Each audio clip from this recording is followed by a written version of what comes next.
meus amigos e meus irmãos, tudo bem com vocês? Que a graça de nosso Senhor Jesus Cristo, o amor de Deus o Pai, a comunhão do Espírito Santo sejam com todos vocês. É muito bom ter vocês aqui para juntos estudarmos a Palavra de Deus. Hoje vamos estudar sobre lei e graça. A lei divina em confronto com a graça. E motivo de debates e até discussões por muitos evangélicos. Essas pessoas colocam a lei e a graça no ringue de luta. E antes de suar o gongo, dão a graça vitória por nocaute. Mas eu te pergunto, será que a lei e a graça estão em conflito? Eu gostaria de te convidar a ficar até o final deste vídeo para estudarmos esse assunto. Mas antes de continuar, gostaria de pedir a sua ajuda. Dê um like, se inscreva no canal e ative as notificações. E compartilhe esse vídeo. Bom, vamos orar? Bendito és tu, Senhor nosso Deus, Rei do Universo. Venha mostrar seu caminho para que possamos andar nele. Derrame seu Espírito Santo e abra nossa mente para entender o estudo de hoje. É o que pedimos. Em nome de Jesus. Amém. Infelizmente, membros de igrejas evangélicas e até estudantes de teologia de certas faculdades creem firmemente que a lei se opõe à graça. A lei destina-se a revelar o pecado. A graça destina-se a salvar do pecado. Nenhum conflito pode existir entre ambas. Os dispensacionalistas, contrariando o ensino bíblico, têm defendido duas épocas distintas: dispensação da lei, Velho Testamento, e dispensação da graça, Novo Testamento. Hoje vamos harmonizar a lei com a graça, colocando cada um em seu devido lugar. O que é a lei? Na Bíblia, a palavra é empregada com múltiplos significados. Destina o Pentateuco, os 5 primeiros livros de Moisés, nos profetas e nos salmos, isto é, em todo o Antigo Testamento. Lucas 24, versículo 44.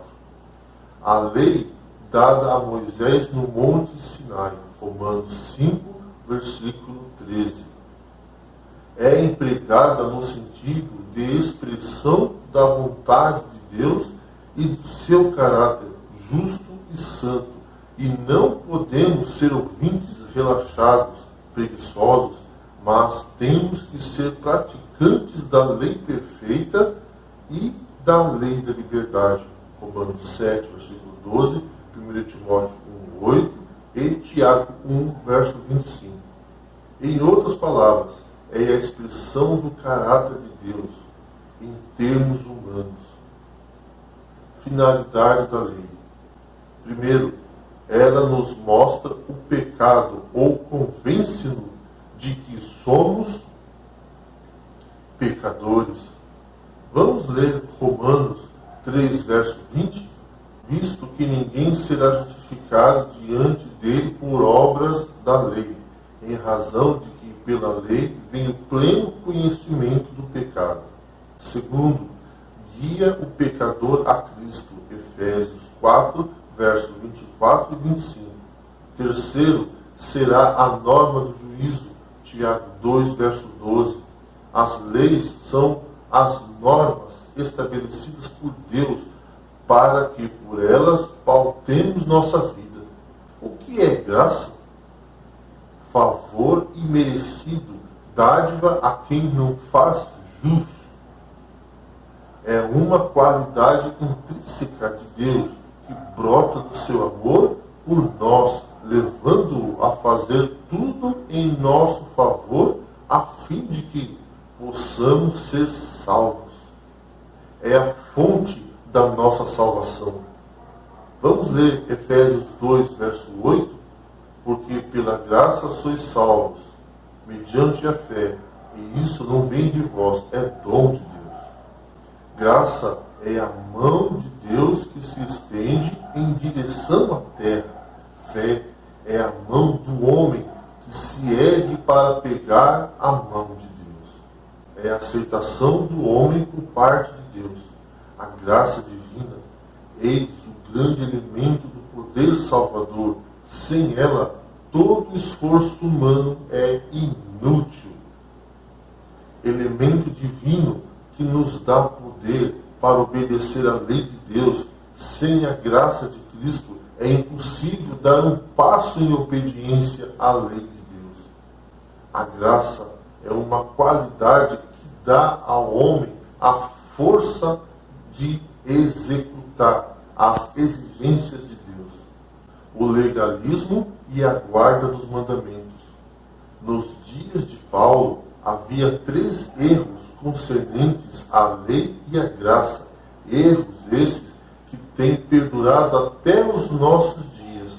Esses erros são: primeiro, o legalismo é o ensino que somos salvos pelas obras, observando cerimônias e preceitos da lei. O livro de Romanos refuta esse erro. O antinomianismo ensina que se somos salvos pela graça, não faz diferença alguma como vivemos e nos conduzimos. A Epístola de Tiago é uma resposta a este erro doutrinário.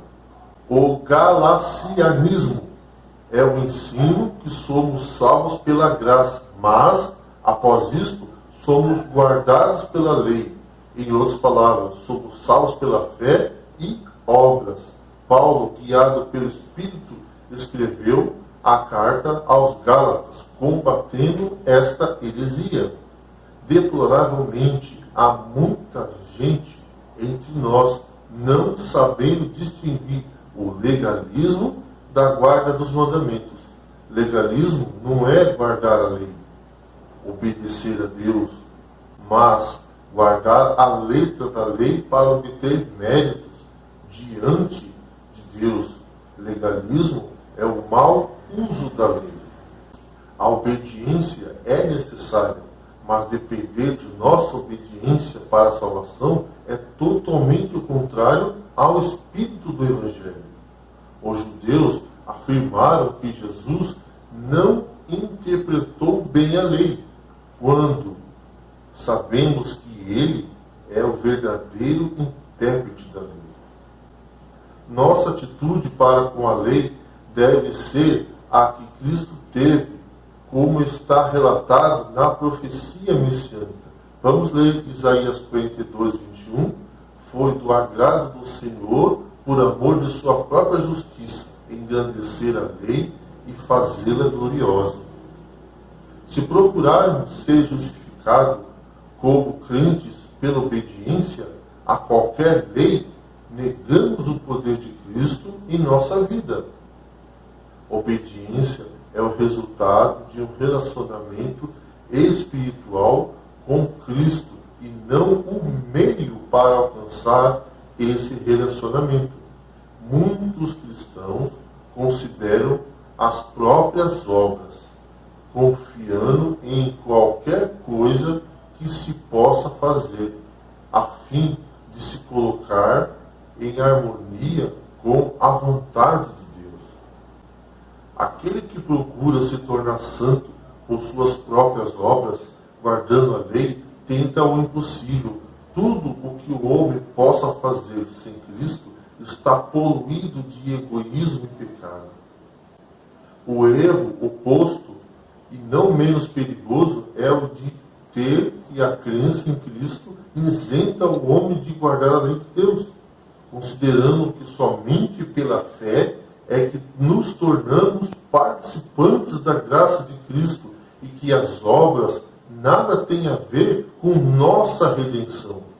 Pregar a justificação pela lei como um conserto é legalismo e torna sem efeito a morte e os méritos de Jesus Cristo.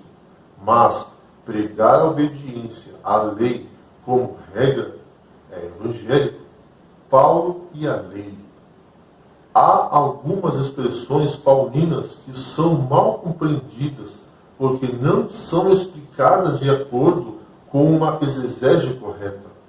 Paulo, escrevendo a Timóteo, vamos ler 1 Timóteo 1,8.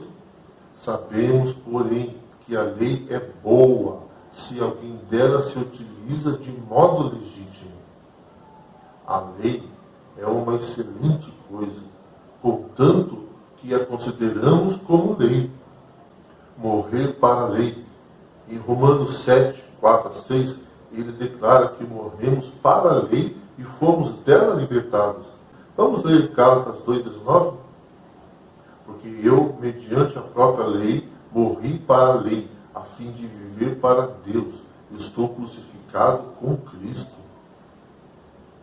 O contexto e outros princípios exegéticos nos informam que as expressões morrer para a lei e ser libertados da lei significam o seguinte: o laço que nos ligava à lei como caminho para ser aceito por Deus tem que ser quebrado. A morte para a lei significa deixar de obedecer à lei como meio que nos assegura a boa vontade divina.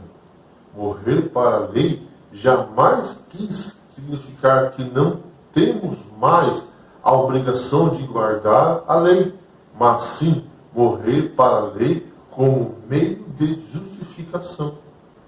Quem procura alcançar o céu por suas próprias obras, guardando a lei, tenta uma impossibilidade. Todos quantos lhe obedecem viveriam, e aqueles que lhe fossem desobedientes morreriam. Deuteronômio 30, verso 11 até o 20. Com a expressão morrer para a lei, Paulo fazia referência ao rompimento da crença que a guarda da lei era o caminho para a nossa aceitação perante Deus. Não estais debaixo da lei. Muitos evangélicos citam a expressão de Paulo, não estamos debaixo da lei. Vamos ler Gálatas 5, verso 18. Mas se sois guiados pelo Espírito, não estais sob a lei, querendo significar que a lei moral foi abolida. Debaixo da lei significa debaixo da condenação da lei. Não estar debaixo da lei não quer dizer estar desobrigado de cumpri-la, mas sim não ser culpado de sua transgressão. A única maneira de não estarmos debaixo da lei é cumpri-la. Se transgredimos uma lei, incorremos em multa, prisão ou qualquer punição, enfim. A lei nos informa o que devemos fazer. A graça nos lembra que devemos aceitar a Cristo, porque Ele nos capacita a cumprir as exigências da lei. A graça divina não erradica a lei, dando ao homem licença para pecar. Isto é amplamente expresso em Romanos, capítulo 6 e até o capítulo 8. O que Paulo fez foi condenar terminantemente crenças errôneas dos judeus, como as seguintes: a lei para ele era equivalente ao plano divino para a salvação do mundo. O homem era aceito por Deus, guardando os seus mandamentos. Sem lei se manifestou a justiça de Deus. Vamos ler Romanos 3, o verso 21.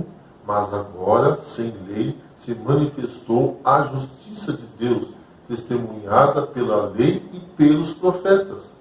Com esta declaração, Paulo tinha em mente a justiça, independente das obras da lei, dos méritos humanos. O sábado findou na cruz. O sábado, como lei, se cumpriu, não sendo mais obrigatório aos cristãos. Em mais de um lugar, o Novo Testamento comenta desfavoravelmente sobre as práticas de qualquer tipo de observâncias legalistas de dias, acrescentando mais adiante que o apóstolo Paulo ensinou que o sábado, assim como a lei, se cumpriu na cruz e não era obrigatório aos cristãos. Em defesa de suas afirmações, cita textos do Novo Testamento, sendo o primeiro deles Colossenses 2, verso 13 até o 17. Poucos versos do próprio Paulo são suficientes para provar que ele jamais foi contra a lei. Vamos ler Romanos 3, verso 31. Anulamos, pois, a lei pela fé? Não, de maneira nenhuma. Antes, confirmamos a lei. A lei é de utilidade aos crentes como padrão de obediência a Deus na vida de fé, por meio do qual os frutos do Espírito possam surgir. O objetivo da Epístola aos Romanos, comparado com a Epístola aos Gálatas, explica uma aparente contradição entre duas cartas. Nenhuma é permitida a observância dos dias. Vamos ler Romanos 14, verso 5. Um faz diferença entre dia e dia, outro julga iguais todos os dias. Cada um tem a opinião bem definida em sua própria mente. Noutra é proibida. Vamos ler Gálatas 4, 10 e 11. Guardais dias e meses, e tempos e anos. Receio de vós tenha eu trabalhado em vão para convosco. A permissão é a favor dos judeus convertidos, que tinha escrúpulos de consciência com respeito a pôr de parte certos preceitos da lei em que tinham sido educados. A proibição é para os gentios conversos, é para os gentios convertidos, aos quais os judaizantes ensinavam que só podiam ser salvos praticando o ritual judaico. Essa observância com o fim de salvação devia ser, portanto, condenada. Se aqueles que creem que Paulo se opõe à lei moral, em Gálatas 4, 9 até o 11, atendesse para o contexto dessa carta, jamais chegariam a essa conclusão. O contexto de Gálatas é claro em informar-nos que Paulo a escreveu porque membros das igrejas da Galácia, influenciados por mestres judaizantes, pensavam que poderiam ser salvos cumprindo as obras e minúcias do judaísmo. Gálatas capítulo 2, verso 16 e Gálatas 3, de 1 a 6. Paulo insiste que ninguém pode ser salvo por suas próprias ações, desde que a salvação é o dom gratuito de Deus. Na introdução ao livro de Gálatas, salienta que Paulo queria livrar os crentes do conceito errado de que eles poderiam ser salvos observando a lei, esclarecendo-os também de que não deveriam guardar a lei dos 10 mandamentos, visando conquistar méritos diante de Deus para a sua salvação. Paulo dá ênfase a esta verdade fundamental. Já lhe mostrei que ensinamentos da lei visando dirigir a atenção dos homens para a vinda de Cristo e tendo este cumprido sua missão, não deveriam mais ser observados na dispensação cristã. Antes de concluir, são úteis ainda mais alguns pensamentos esclarecedores sobre o Evangelho. Ficamos libertos do jugo da lei cerimonial e da maldição da lei moral. A lei moral não foi senão para a localização da ferida, e a lei cerimonial serviu como sombra precursora do remédio. Cristo, porém, é o fim de ambas. A graça não importa em liberdade para pecar, mas uma mudança de senhores e uma nova obediência e serviço. A graça não anula a santa lei de Deus, mas unicamente a falsa relação do homem para com ela. A graça não elimina a obediência, mas antes torna-a imperiosa. Vamos ler Romanos 1, verso 5? Por intermédio de quem vivemos a receber graça e apostolado por amor de seu nome, para a obediência por fé entre todos os gentios. Paulo prevê esta objeção à doutrina da salvação pela graça por meio da nossa fé em Cristo. Se a salvação é a parte da lei, então a lei é inútil. A resposta de Paulo é esta: a fundação da lei não é livrar do pecado, mas revelar o pecado, definindo a relação entre a lei e a graça. Disse Agostinho: a lei é dada para que a graça possa ser exigida. A graça é concedida para que a lei possa ser cumprida. A graça, contudo, não deve ser entendida como se abrogasse a lei, mas sim como reafirmando-a, estabelecendo-a. Vamos ler Romanos 3:21. Mas agora, sem lei, se manifestou a justiça de Deus, testemunhada pela lei e pelos profetas. Para nossa salvação, devemos aceitar a graça de Deus e depois de transformado em nova criatura, nosso viver, devemos exaltar a sua santa lei. Aceitar a graça de Deus em nossa vida é a maior honra que podemos ter nessa vida. Em honra será completa se vivemos de acordo com a graça que recebemos de Deus. Para isso, Deus nos deixou os 10 mandamentos, expressão da vontade de Deus para nós. Não quer você hoje aceitar a Jesus como seu Salvador e pela fé aceitar a graça e evitar os seus caminhos e se preparar para a volta de Jesus? Vamos orar.